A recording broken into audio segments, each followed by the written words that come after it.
The air in the Manhattan Federal Courthouse was thick enough to choke on a toxic cocktail of media sweat, expensive cologne, and palpable despair. On the defendant's table sat Desmond Callahan, the titan of Wall Street. His face a granite mask of defeat. The prosecution had built an ironclad case of fraud and embezzlement, and the jury's eyes were already writing his sentence. His multi-million-dollar lawyer shuffled his papers, a man preparing a concession speech. Then the judge called the defense's final desperate witness, a name no one recognized.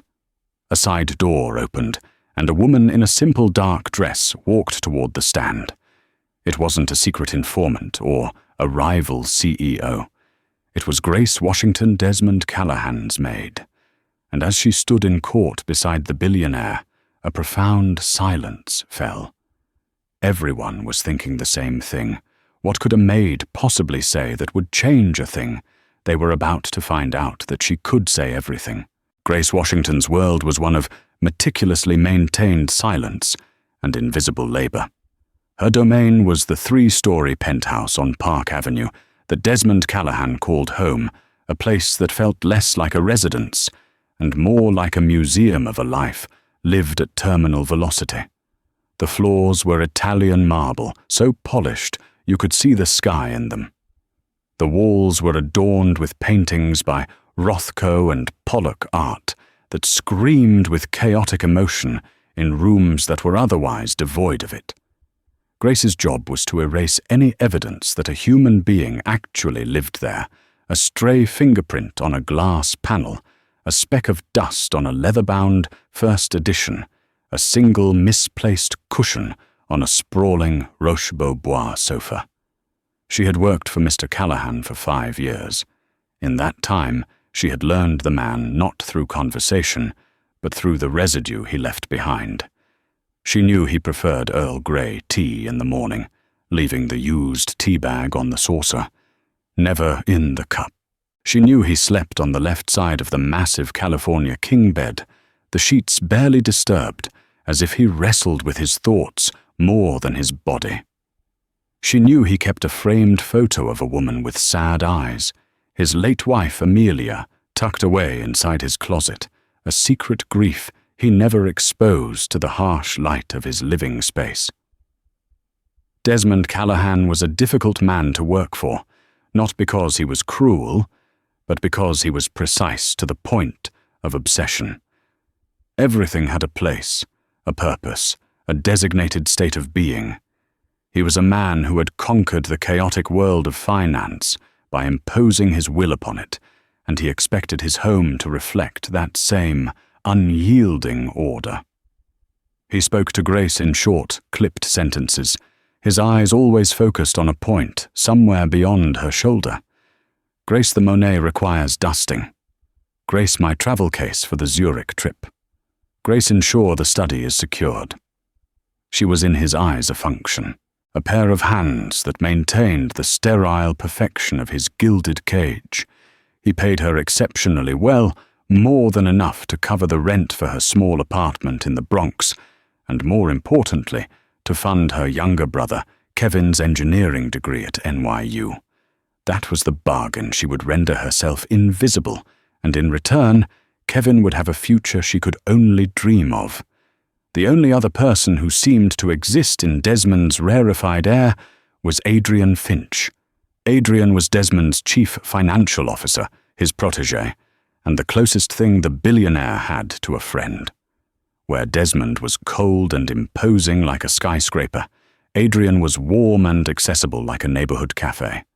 He always had a kind word for Grace, asking about her brother and remembering his name. "Grace, you're a miracle worker," he'd say, flashing a perfect white smile as he walked into the penthouse study. Desmond would be living in a state of chaos without you.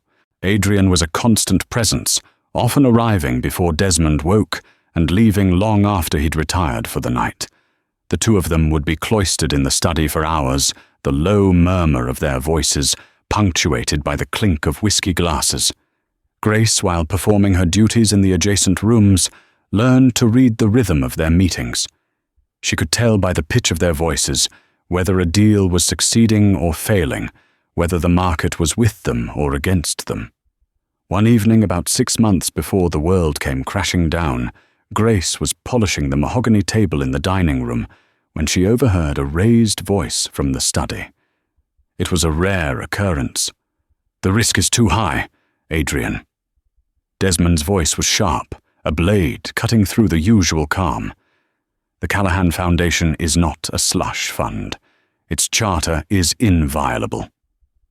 It's a temporary reallocation, Desmond. Adrian's voice was placating, smooth as silk. A bridge loan, essentially. We move the assets to secure the new acquisition, and we replace them with the profits within the quarter. No one will ever know. The board gets a win, the foundation's endowment doubles by next year.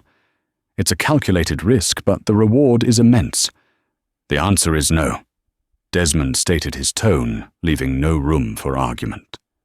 Amelia started that foundation to do good, not to be a pawn in my corporate games. We find another way. That's final. The study door opened abruptly, and Adrian emerged, his face flushed. He saw Grace, and his professional smile snapped back into place, but his eyes were hard, like little chips of ice. He smoothed his tie and gave her a curt nod before heading to the elevator. Grace finished her work and left the memory of that icy stare lingering in her mind. It was the first time she had seen the affable Mr. Finch look anything less than perfectly composed. It was a crack in the facade, and in a house built on pristine surfaces, a crack was a thing you noticed. The day the FBI came was a Tuesday. It was grey and drizzling, the kind of New York morning that promised to curdle into a miserable afternoon. Grace was in the kitchen, carefully arranging a fruit platter, blackberries, sliced kiwi, and blood orange segments, just as Mr. Callahan liked when the penthouse's private elevator chimed. It wasn't Mr. Callahan's scheduled departure time. She heard the heavy tread of multiple footsteps on the marble floor, followed by loud, authoritative voices. Her heart seized. Mr. Callahan's world was one of hushed tones and silent agreements. This was an invasion. Peeking around the corner, she saw 4 men and 2 women, all dressed in dark suits, with FBI emblazoned in yellow letters on their jackets. They moved with a cold, efficient purpose, fanning out through the vast living space. Desmond Callahan stood in the center of the room, still in his silk dressing gown, his face a mixture of shock and incandescent rage. Adrian Finch was there too, standing slightly behind Desmond, his expression a perfect mask of bewildered concern. "Desmond Callahan, you are under arrest," one of the agents said, his voice echoing in the cavernous room. "You are being charged with wire fraud, securities fraud, and embezzlement." The words hung in the air, seeming to warp the very fabric of the room. Embezzlement. Grace's mind flashed back to the argument she had overheard months ago. The Callahan Foundation is not a slush fund. Desmond didn't speak. He simply stared at the agent, his jaw tight. For the first time since Grace had known him, he looked utterly powerless. The agents cuffed his hands behind his back, the metallic click sounding like a gunshot in the silent penthouse. As they led him away, his eyes vacant and scanning the room, briefly met Grace's. There was no recognition in them, only a vast, terrifying emptiness. The media descended like vultures. News vans clogged Park Avenue. The arrest of Desmond Callahan was the lead story on every channel, a tale of colossal greed and hubris. The U.S. Attorney for the Southern District of New York, a formidable woman named Brenda Ross, held a press conference. She laid out the allegations with chilling clarity. Over a period of 18 months, Desmond Callahan had systematically siphoned nearly $100 million from his late wife's charitable foundation, using the money to finance a series of high-risk, off-the-books acquisitions. When those ventures failed, the money vanished. The evidence Ross claimed was overwhelming. There were emails sent from Callahan's personal server, encrypted transaction logs and shell corporations traced back to a holding company he secretly controlled. The star witness she announced was a courageous whistleblower from within Callahan's own company. The next day, Adrian Finch's face was on the cover of the Wall Street Journal. He was hailed as a hero, the man who had risked everything to expose his mentor's corruption. In televised interviews, he appeared heartbroken, his voice thick with emotion, as he described his painful decision to come forward. "I loved Desmond like a father," he said, dabbing his eye with a handkerchief. "But my conscience would not allow me to stand by while he desecrated his own wife's legacy." The Callahan Foundation was meant to help underprivileged children, not to bankroll a billionaire's ego. Grace watched the news reports from her small apartment, a knot tightening in her stomach. It all seemed so clean, so perfect. But something felt profoundly wrong. The Desmond Callahan, she knew the man who kept a hidden photo of his dead wife in his closet and who had spoken with such vehemence about protecting her foundation, didn't square with the cold-blooded monster on the television screen. Work at the penthouse became a surreal experience. It was now a crime scene, crawling with forensic accountants and investigators. Grace was kept on by the estate managers, tasked with maintaining the home, while its owner sat in a cell at the Metropolitan Correctional Center, denied bail as a flight risk. She moved through the rooms like a ghost, cleaning around men and women who were meticulously dissecting the life of her employer. She saw them confiscate his computers, his phones, his personal papers. They photographed every room, every object. One afternoon she was cleaning the study when she saw two investigators talking by the bookshelf. "The digital trail is a masterpiece," one said. "He routed the transactions through a dozen offshore servers. If it weren't for the inside source, we'd still be chasing our tails."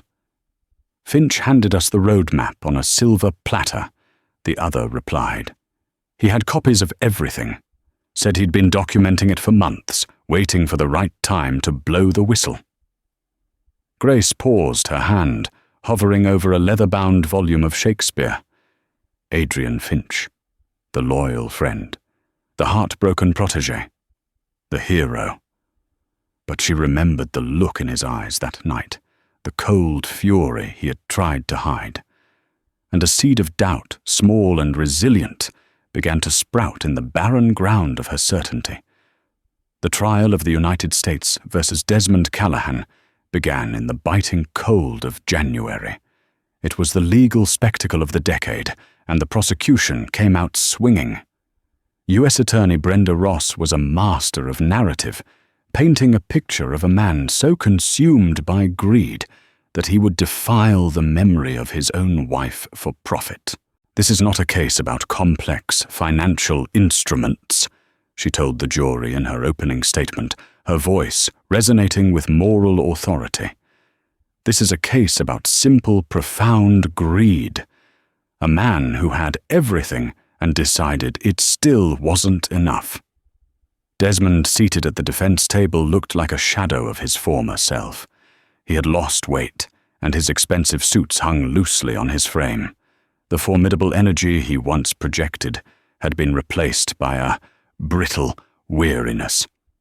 His lead attorney, Walter Cobb, was a renowned corporate lawyer, but he was clearly outmatched. For every point he tried to make, Brenda Ross had a counterpoint backed by a mountain of evidence. The prosecution's star witness, Adrian Finch, took the stand on the fourth day. He was the picture of gravitas and sorrow. He spoke of his admiration for Desmond, the years he had spent learning at his side. Then, his voice cracking, he detailed how he had discovered irregularities in the Foundation's accounts. "I confronted him," Adrian said, looking at the jury with sincere, troubled eyes. "I begged him to stop to return the money. He laughed at me. He told me that sentimentality was a luxury he couldn't afford. He walked the prosecution through a series of emails which were displayed on large screens for the jury to see. They were damning. The messages sent from Desmond's authenticated email address contained explicit instructions to Adrian to create the shell corporations and move the funds. Obfuscate the source, one email read. The Foundation's board is asleep at the wheel. Amelia's sentimentality is now our strategic advantage. Walter Cobb's cross-examination was toothless. Mr. Finch, he began, isn't it true that you stood to gain a controlling interest in Callahan Industries if Mr. Callahan were to be incapacitated? Objection. Brenda Ross was on her feet instantly. Speculation. Sustained. The judge said, his voice bored. Cobb tried again. Isn't it true that you and Mr. Callahan had a falling out over the direction of the company? Adrian sighed, a study in pained patience. Desmond and I had vigorous debates, yes. That's the nature of a successful partnership. It was never personal. This is about his actions, not my ambitions. Adrian was unflappable. He had an answer for everything. The digital evidence was irrefutable, and he was the unimpeachable guide leading the jury through it. Grace followed the trial obsessively on the news. She would come home from the eerie silence of the penthouse and watch the day's proceedings, her sense of unease growing into a quiet dread. Kevin would call her concerned. "Grace, you should look for another job," he'd say. "That place is toxic." "I can't yet," she'd reply without really knowing why. It felt like a betrayal to leave, like she was abandoning a ship that was already halfway to the bottom of the ocean. One evening, a particular piece of testimony caught her attention. Brenda Ross was questioning a cybersecurity expert about the server from which the incriminating emails were sent. And this server, Ross said, where was it physically located? It was a private encrypted server located in the residence of the defendant, Mr. Callahan, the expert replied. Specifically, it was housed in a custom-built, climate-controlled unit concealed behind a bookshelf in his study. Grace froze a half-eaten plate of food forgotten in her lap. The study. She knew it intimately. She had dusted that specific bookshelf 100 times. She knew the faint hum the cooling fans for the server rack made. She also knew that Mr. Callahan was notoriously tech-averse. He could barely operate his own smartphone. He dictated all his emails to his executive assistant, or more often than not, to Adrian Finch. The idea of him personally logging into an encrypted server to send clandestine messages seemed wrong. It was a detail that didn't fit the man she knew. That night, for the first time in weeks, she didn't just clean the penthouse. She observed it. She walked into the silent study and ran her hand over the bookshelf that hid the server. The FBI had taken the hardware, leaving an empty gaping space behind the false panel. She stood there for a long time, the silence of the room pressing in on her. The case was a fortress of evidence, solid and impenetrable. But Grace had a feeling, a gut instinct she couldn't shake, that somewhere in that fortress was a single loose stone. And if she could just find it, the whole thing might come tumbling down. The days bled into weeks, and the trial wore on a slow, methodical march toward a guilty verdict. Walter Cobb grew more despondent, the defense's arguments more flimsy. The media had already convicted Desmond Callahan. Grace continued her work, her routine, the only stable thing in a world turned upside down. It was during one of these routines that the loose stone finally revealed itself. She was conducting her weekly deep clean of the study. This included polishing the vast rosewood desk, dusting the thousands of books, and waxing the hardwood floors. As she meticulously worked her way along the baseboards behind the desk, her cloth snagged on something. She knelt, peering into the narrow gap between the heavy desk and the wall. A small dark object was wedged there. Carefully she used a ruler to pry it loose. It was a pen. But not just any pen. It was an exquisite fountain pen, its barrel made of a deep blue marbled resin, its fittings plated in gleaming platinum. It was heavy and cool in her hand. She recognized it instantly. It was Adrian Finch's pen. He called it his lucky pen. It was a Mont Blanc Meisterstück Solitaire Blue Hour Skeleton 149, a gift he had once told her from his father upon his graduation from Wharton. He was fastidious about it, almost obsessive. He was never without it during his meetings with Desmond. He used it to sign documents, to take notes, to gesture as he spoke. Grace had once seen him spend 10 minutes frantically searching the study after misplacing it, only to find it in his own jacket pocket. A memory sharp and sudden pierced through the fog of the last few months. It was from the night of the big data transfer, the night the prosecution claimed Desmond had moved the final $50 million out of the foundation. The date had been burned into her mind by the trial, October 27th. Grace had been working late that evening. Mr. Callahan was in Chicago for a conference. Adrian Finch was at the penthouse, supposedly overseeing the collation of some year-end reports. He had been alone in the study for hours. Around 9 p.m., he had come out looking flustered. "Grace, have you seen my pen?" He had asked, his voice tighter than usual. "The blue one. I can't find it anywhere. I must have dropped it." "No, Mr. Finch, I haven't," she had replied. He had searched the study again, growing more agitated. "Damn it," he muttered. "I can't believe I lost it." He eventually gave up and left, looking genuinely upset. The very next day, Adrian had announced to the staff that he had found the pen. It had apparently fallen into the lining of his briefcase. He had made a show of his relief. But here it was, wedged behind the desk. It had been here all along. Grace's blood ran cold. Why would he lie about finding it? Unless he needed an excuse for why the pen was missing. A pen he was known for, a pen that was uniquely his. A pen that might have been used for something he didn't want, traced back to him. She stood up, her mind racing, connecting disparate, meaningless moments into a terrifying new pattern. The forged signatures on the documents the prosecution had presented, the experts had testified they were a near-perfect match for Desmond's, but with microscopic hesitations indicative of a highly skilled forgery. What if the forger had practiced?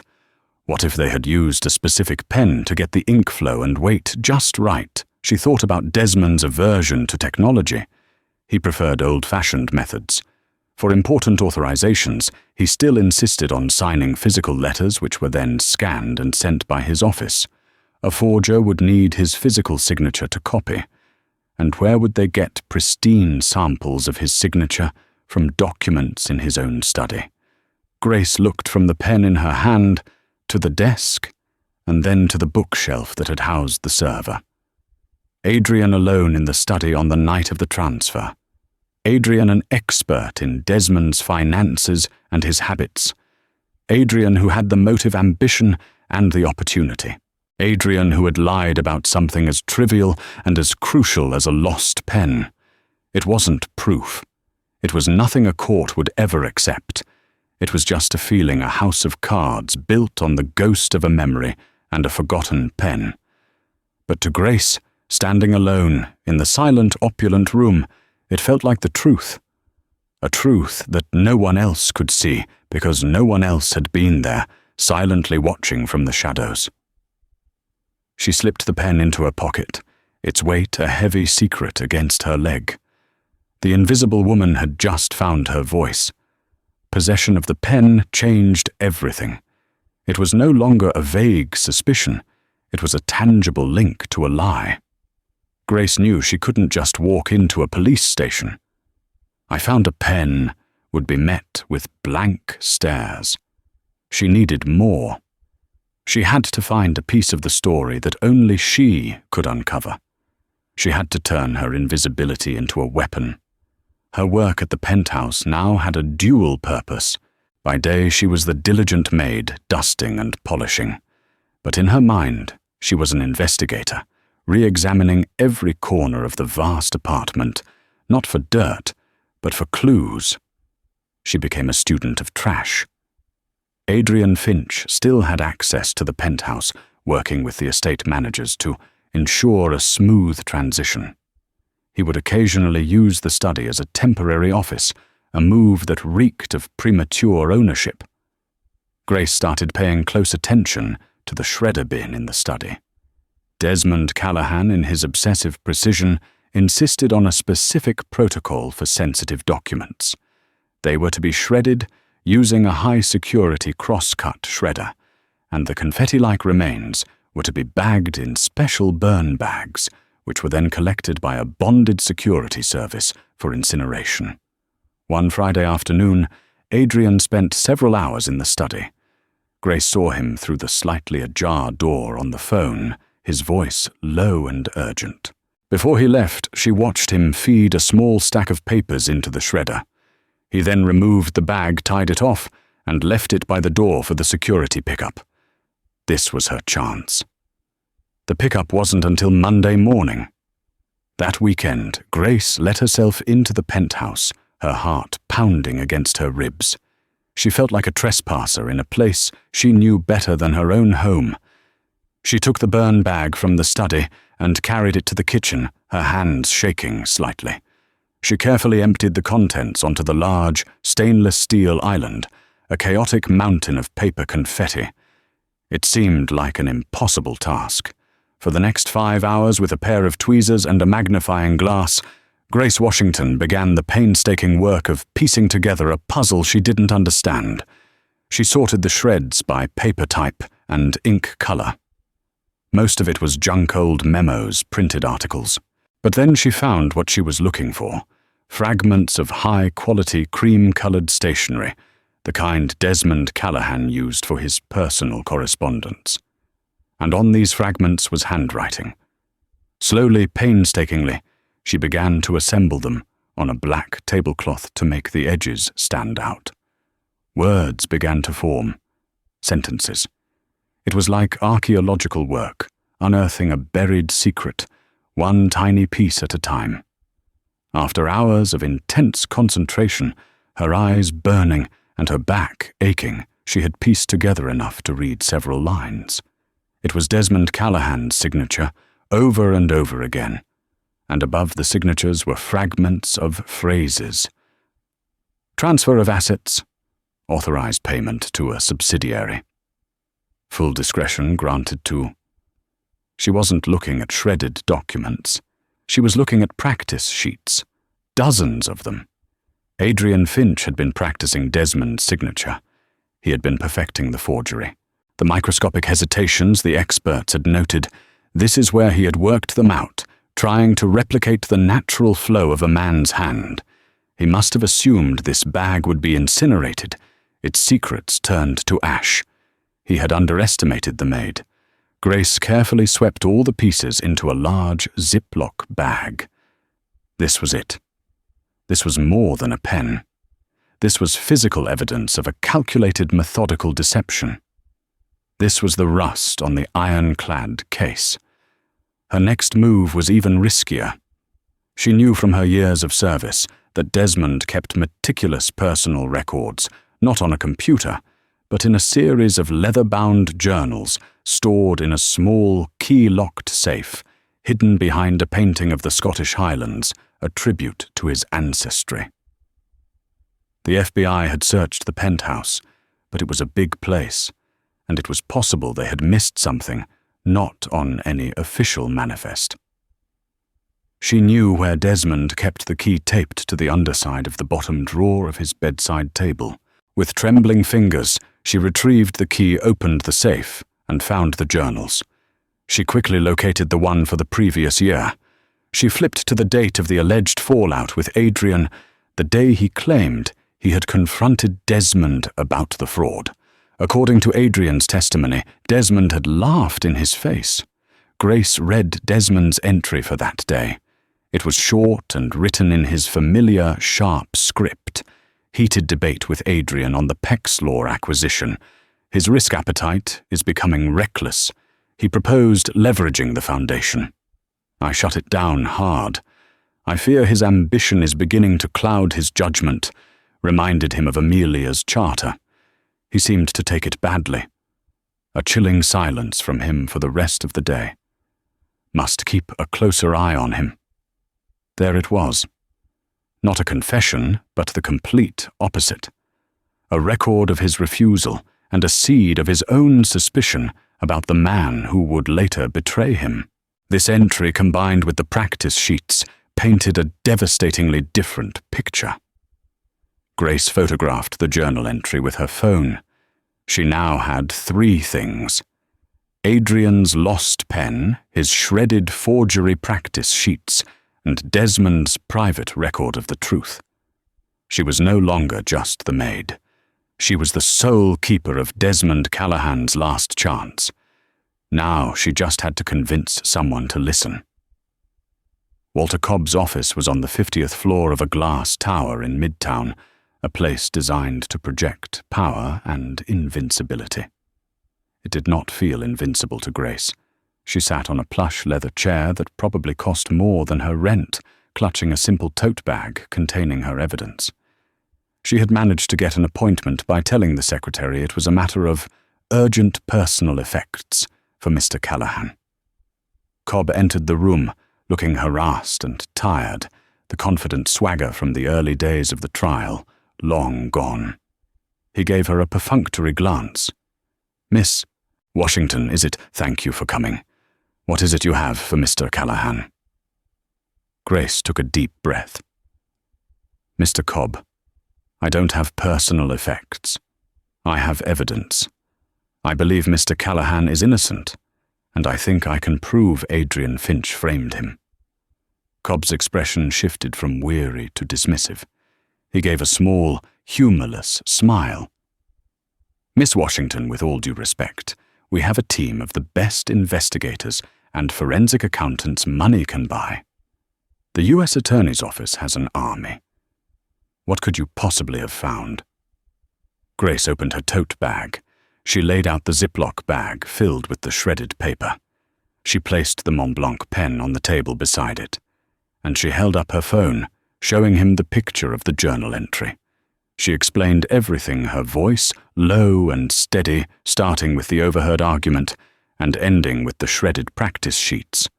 She told him about the pen, Adrian's lie, and the entry in Desmond's private journal. Cobb listened, his condescending patience slowly morphing into a flicker of interest, but it was quickly extinguished by skepticism. "Practice sheets," he said, peering at the bag of confetti.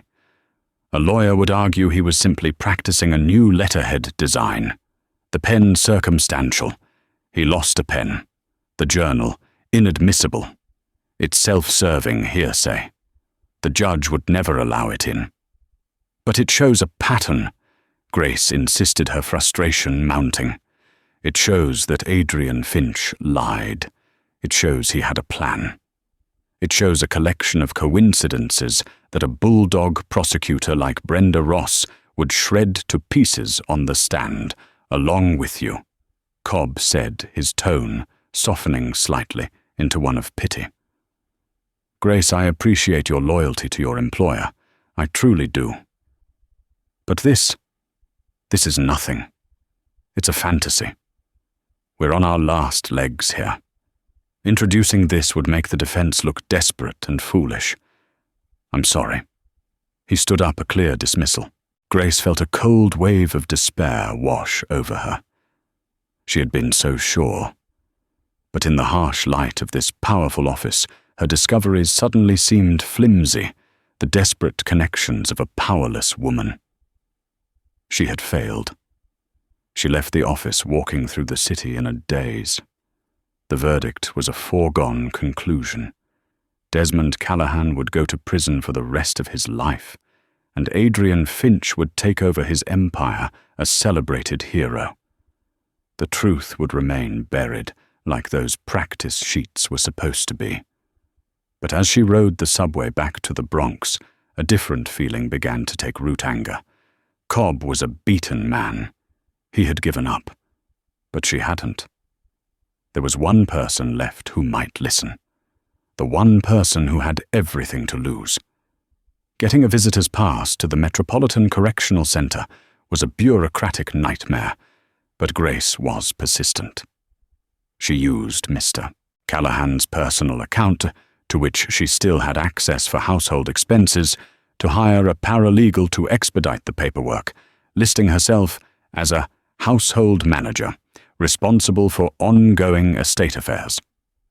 A week later, she was sitting in a sterile grey room, separated from Desmond Callahan by a thick pane of plexiglass. He looked 10 years older than the last time she'd seen him in person. His eyes were hollowed out, the fire in them, reduced to dull embers. He picked up the phone on his side of the glass, his movements slow, lethargic. "Grace," he said, his voice a hoarse whisper, devoid of its usual command. "What are you doing here? Cobb told me you came to see him." "He didn't listen," Grace said simply. "He's a realist," Desmond rasped. "There's nothing to listen to. It's over." "No, it's not," she said, leaning closer to the glass. "Mr. Callahan, I know you don't know me as anything more than the woman who cleans your home. But you have to listen to me now. I need you to listen." For the next 20 minutes, Grace told him everything, just as she had told Cobb. But this time, she didn't just present the facts. She told the story. She described the look in Adrian's eyes, the panic in his voice, when he'd lost his pen, the meticulous way he had shredded the pages. She described the exact wording of his journal entry, a private thought he must have long forgotten. Desmond listened, his face impassive at first. But as she spoke, something changed. A flicker of light appeared in the depths of his vacant eyes. He remembered the journal entry. He remembered his argument with Adrian. He remembered Adrian's obsession with that damned pen. Grace's story wasn't just a theory to him. It was a series of echoes of his own life, details no one else could possibly know. He was seeing the architecture of the frame that had been built around him. When she finished, he was silent for a long time, his gaze fixed on her. He wasn't looking at his maid. He was looking at the only person on earth who believed him. "The pen," he said finally, his voice stronger. "What did Cobb say about the pen?" "He said it was circumstantial," Grace replied. Desmond nodded slowly. "He's right. But it's the anchor. Adrian is arrogant. He believes he's committed the perfect crime. He won't be expecting an attack from this angle." He looked directly at Grace, his eyes now sharp and focused, the mind that had conquered Wall Street clicking back into gear. "Call Cobb. Tell him I want to see him. And tell him that the defense is calling one final witness." "Who?" Grace asked. A faint, grim smile touched Desmond Callahan's lips. "You." The courtroom buzzed with confusion when Walter Cobb, his face a mixture of terror and resolve, stood and announced, "The defense calls Grace Washington to the stand." A murmur rippled through the gallery. Who was Grace Washington? U.S. Attorney Brenda Ross shot Cobb a look of incredulous pity. The judge peered over his spectacles. "The defendant's maid, Mr. Cobb. Is this a character witness?" "A fact witness, Your Honor." Cobb stated, his voice surprisingly firm. The judge sighed and waved a hand. "Proceed. But this better be relevant." Grace walked from the back of the courtroom, her steps measured and deliberate. She could feel hundreds of eyes on her, feel the collective skepticism of the room. She saw Adrian Finch sitting behind the prosecution's table, a look of mild curiosity on his face. When their eyes met, his expression tightened almost imperceptibly. He recognized her, but couldn't place the context. She was just part of the furniture. She took the oath, her voice clear and steady in the silent room. Cobb approached the witness stand. He had fought Desmond on this for 2 days, calling it suicidal. But Desmond had been adamant, coaching him via video call from prison, reigniting a fire in the beaten lawyer, Miss Washington. Cobb began, "Please tell the court how long you have been employed by Mr. Callahan." "5 years, sir." "And in that time did you come to know Mr. Adrian Finch?" "Yes, he was at the penthouse, frequently." "I see. Miss Washington, I'd like to direct your attention to the evening of October 27th of last year. Do you recall that evening?" "I do. I was working late. Mr. Callahan was out of town. Brenda Ross was already on her feet. Objection? Relevance?" "It will become clear, Your Honor," Cobb said. "I'll allow it for now," the judge grumbled. "Get to the point," Cobb continued. "Was anyone else in the penthouse that evening?" "Yes, Mr. Finch was there. He was working alone in the study." "And did anything unusual happen that evening?" Grace took a breath. "Yes. Mr. Finch became very agitated. He said he had lost his pen.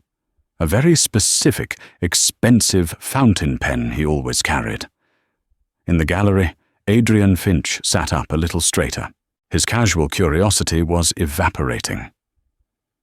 "He searched for it and claimed he couldn't find it correct," Cobb asked. "That's correct." "Did he ever find it?" The next day he told some of the staff he had found it in his briefcase. "Miss Washington," Cobb said, his voice rising slightly, "is that pen in this courtroom today?" "Yes, it is," Grace said. Cobb walked to the defense table and picked up a small sealed evidence bag. "Let the record show this is Defense Exhibit A." He placed it on the witness stand. "Is this the pen?" "Yes, sir. That is Mr. Finch's lucky pen." "And where did you find it?" "I found it 2 weeks ago. It was wedged behind the desk in the study. It had been there the entire time." A low gasp went through the courtroom. Adrian Finch went pale. Brenda Ross shot to her feet. "Objection. Your Honor, this is a circus. The maid found a pen. This has absolutely no bearing on the charges of wire fraud and embezzlement, Your Honor." Cobb countered, his voice booming with newfound confidence. "It has every bearing.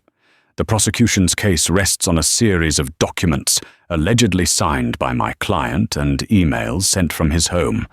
The witness's testimony will establish a timeline of deception and a premeditated plan to forge those documents, beginning with the lie about this pen." The judge leaned forward, his interest finally piqued. Objection overruled. "Continue, Mr. Cobb." For the next hour, Cobb guided Grace through her story. She told the court about the shredded pieces of paper. Cobb produced the Ziploc bag, and though the judge ruled the papers themselves inadmissible, as they were, Grace's testimony about finding them, and what they appeared to be, was allowed. She spoke of Adrian's presence in the study, his access to everything, his growing agitation. She spoke not in legal terms, but in the plain, observant language of someone who had simply been there. When it was Brenda Ross's turn to cross-examine, she was practically snarling. She strode toward the witness stand, her contempt for Grace palpable. "Miss Washington," she began, her voice dripping with sarcasm. "You're a maid, is that correct? Your duties include dusting, polishing, taking out the trash." "Yes," Grace replied calmly. "And now you'd have this court believe you're also a detective, that you and not the entire Federal Bureau of Investigation have solved this case, because you found a pen and went through your boss's garbage." "I'm not a detective," Grace said, her voice unwavering. "I'm just a person who pays attention, and I found things that didn't make sense. Isn't it true, Miss Washington, that you are a loyal employee of a very wealthy man? A man who pays you a handsome salary, Isn't it possible your testimony today is a desperate last-ditch effort to save the job that funds your family's life? The salary is good, Grace admitted, looking directly at the jury. But the truth doesn't have a price. I am here because I saw a man lie. He lied about something small a pen, and it made me wonder what else he would lie about. Her simple, direct answer seemed to suck the air out of Ross's attack. The prosecutor tried again, trying to trip her up on dates and times, but Grace's memory was flawless. She wasn't reciting a script. She was recalling her life. The jurors were no longer looking at a maid. They were looking at a credible, unshakable witness. Finally, Cobb on redirect asked his final question, one Desmond had insisted upon. Miss Washington, from your observations, who was more comfortable using the complex computer and server system in the study, Mr. Callahan or Mr. Finch? Grace didn't hesitate. Mr. Finch. He set the entire system up. Mr. Callahan often had to ask him how to perform basic functions. The trial was no longer about a mountain of digital evidence. It was now about a single crucial question: could the jury believe that a man who needed help with basic computer functions could have masterminded a sophisticated cybercrime? Grace's testimony had not proven Desmond innocent. But it had done something far more powerful. In a court of law, it had created a tidal wave of reasonable doubt. And as she stepped down from the stand, she saw Adrian Finch being led away by his lawyers, his face ashen, the mask of the heartbroken hero finally shattered. The furniture had spoken, and it had changed the entire room. The jury deliberated for 3 days, 3 days of agonizing tension. Grace's testimony had thrown the case into chaos. The prosecution, in a panic, had recalled Adrian Finch to the stand to rebut her claims. But the damage was done. Under a renewed, ferocious cross-examination from Walter Cobb, now armed with a new theory of the crime, Adrian crumbled. He couldn't explain why he had lied about the pen. He couldn't explain the presence of forgery practice sheets in his shredder bag. His smooth composure cracked, revealing glimpses of the frantic, arrogant man underneath. On the afternoon of the 3rd day, the jury returned. The courtroom was packed, the silence absolute. Desmond Callahan stood at the defense table, looking not at the jury, but at Grace, who sat in the front row. The foreman, a middle-aged woman with tired eyes, unfolded the paper and spoke, her voice trembling slightly. On the charge of wire fraud, we the jury find the defendant not guilty. A collective gasp swept the room. On the charge of securities fraud, not guilty. On the charge of embezzlement, not guilty. It was a total acquittal. Pandemonium erupted. Walter Cobb slumped into his chair, weeping with relief. Desmond Callahan stood frozen for a moment, then slowly sat down, burying his face in his hands. The Titan had been saved by the invisible woman. The aftermath was swift. Armed with the new questions raised during the trial, the U.S. Attorney's Office immediately opened an investigation into Adrian Finch. Faced with evidence of perjury and the re-examined digital trail, which, when looked at from the new perspective, pointed directly to his workstation, Adrian confessed.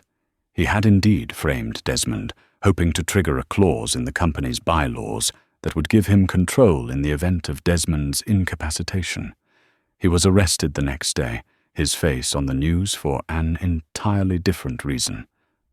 A week later, Grace was summoned back to the Park Avenue penthouse. When she arrived, Desmond Callahan was waiting for her in the living room. He was dressed not in a suit, but in casual slacks and a sweater.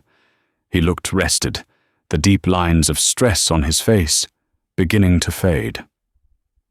"Grace," he said, his voice quiet, filled with a humility she had never heard before.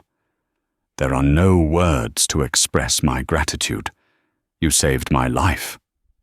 "I just told the truth, Mr. Callahan," she replied. You did more than that, he said. You saw me. When everyone else saw a monster or a symbol or a paycheck, you saw a person. He gestured for her to sit, and for the first time, they sat together on the sofa, not as employer and employee, but as two people. I am, of course, setting up a trust for you and your brother, he began. It will be more than enough to ensure neither of you ever have to worry about money again. Kevin's education and whatever he wants to do after is covered, as is yours. Grace nodded, her heart swelling with gratitude. Kevin's future was secure. Her mission was accomplished. But that's not enough, Desmond continued, leaning forward. An experience like this, it changes a man. I've spent my life building an empire of things, of assets and acquisitions. Adrian was right about one thing. I did lose sight of my wife's legacy. I protected her foundation, but I didn't honor it. Not really. He paused, his eyes thoughtful. I'm restructuring the Callahan Foundation, and I want to create a new division within it. A division dedicated to providing legal aid and investigative resources for those who have been wrongfully accused. People who don't have the resources I had. People who need someone to pay attention to the details to find the lost pen. He looked at her directly. I want you to run it, Grace. I don't want you to be my maid. I want you to be my partner in this. I'll provide the funding, the resources, the best legal minds. But it needs a conscience. It needs a soul. It needs you. Grace was stunned into silence. The offer was beyond anything she could have ever imagined. It wasn't just a reward. It was a purpose. It was a chance to take the very thing that had saved him, her quiet observation, her belief in the truth, and turn it into a force for good. Tears welled in her eyes, but she did not let them fall.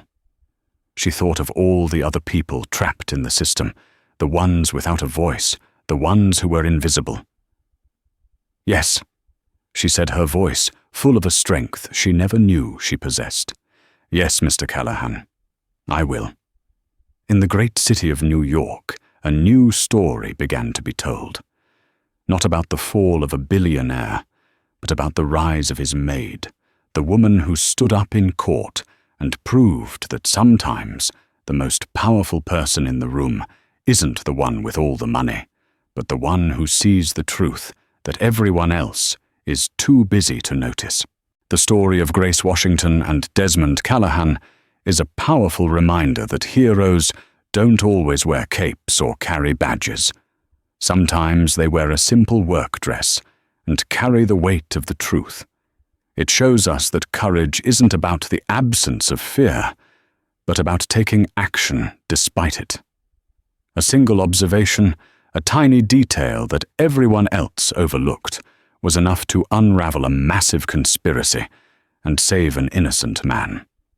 It proves that integrity and perception are more powerful than wealth and influence, and that truth can be found in the most unexpected of places, spoken by the most unexpected of voices.